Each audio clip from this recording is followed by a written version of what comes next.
Dear friends, मैं विनय सक्सेना आप जैसे हजारों लोगों की तरह जेपी प्रोजेक्ट का प्रताड़ित होम बायर हूं। ये जब जेपी में हमने 2010 में इन्वेस्टमेंट की थी तो सोचा था इतना बड़ा बिल्डर है, इतना बड़ा हाथी है कि कैसे जल्दी मर सकता है। बट यहाँ जेपी जैसा हाथी भी मर गया और अब सुरक्षा जैसे कंपनी ने उसे टेक ओवर किया और 15 साल बीत चुके हैं अभी तक हमको कुछ नहीं पता कि क्या होगा। टाइमलाइन दी गई है, लेबर उस मुताबिक है नहीं, काम उस स्पीड से चल नहीं रहा। मालूम नहीं उस टाइमलाइन का कितना एडहेरेंस हो पाएगा या नहीं हो पाएगा, ये तो वक्त ही बताएगा। लेकिन सोने पे सुहागा ये कि अब बेपना इंटरेस्ट चार्ज करना शुरू कर दिया है। जो इन भी लोगों का आउटस्टैंडिंग था, किस तरीके से कैलकुलेट किया गया, क्यों नहीं बताया गया, क्या हो रहा है, इसके बारे में कोई सुनवाई नहीं है। आप कस्टमर केयर पे मेल भेजते रहिए, परस्यू करते रहिए। अगर आप नोएडा में हैं तो आप ऑफिस में जाके धक्के खाइए, तब जाके कोई आंसर मिलता है। मैं इस माध्यम से आप लोगों को अपने केस से अवगत कराना चाहूंगा। मैंने 2010 की ये मेरी बुकिंग थी। 2013 तक मैं तकरीबन 85-90% पैसा दे चुका था और उस बीच में क्योंकि मैं दिल्ली में नहीं था तो थोड़ी पेमेंट डिले भी हुई थी, जिसकी वजह से कुछ इंटरेस्ट चार्ज किया गया और मैं तकरीबन 1-2 लाख रुपया इंटरेस्ट भी पे किया। बट बाकायदा 2013 तक मैंने सारा अकाउंट अपना क्लियर कर दिया, जीरो इंटरेस्ट समेत।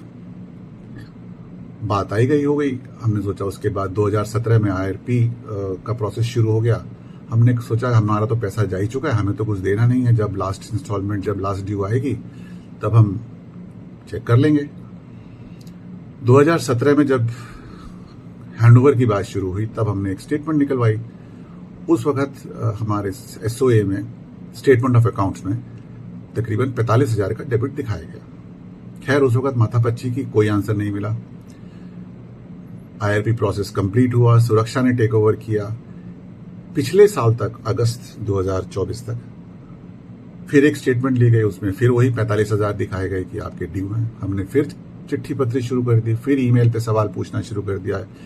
1 reminder, 2 reminder, 3 reminder, 5th reminder के बाद हमको एक कैलकुलेशन भेजी गई। खैर उससे पहले भी कैलकुलेशन नहीं भेजी गई।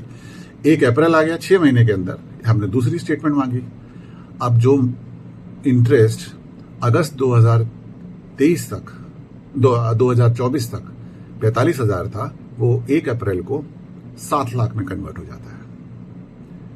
और इसका कोई रीजन नहीं, खाली बिना किसी का जवाब दिए हुए है कि वो 45,000 किस तरीके से कैलकुलेट किए गए। 7 लाख। अब हमारा फिर मुशक्कत शुरू हुई। आप फिर मेल भेजना शुरू करो उसी रिमाइंडर पे कि आपने भैया 7 लाख कैसे बनाया है। और फाइनली खैर वो कैलकुलेशन शीट आई जिसके हिसाब से उन्होंने बताया कि 7 लाख कैसे कैलकुलेट किया गया है। आप लोगों को जान के ये आश्चर्य होगा, इन्होंने डे 1 से आउटस्टैंडिंग डे वाइज कैलकुलेट करके 18-12 अलग अलग पीरियड में चार्ज करके आपका एक 7 लाख का इंटरेस्ट बना दिया।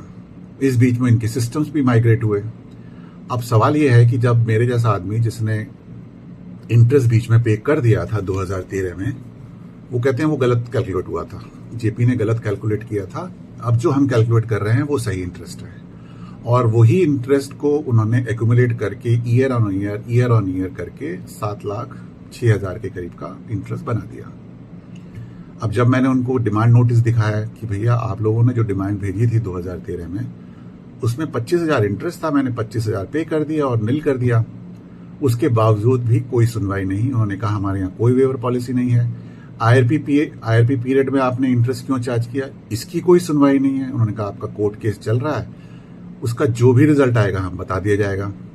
अब सवाल ये है कि आप इंटरेस्ट किस तरीके से चार्ज कर रहे हैं। जब पुरानी कंपनी ने नई कंपनी को टेक ओवर किया था तो आपने इंटरेस्ट या तो आपने होम ओनर्स को बताना चाहिए था कि आज तक का इंटरेस्ट है।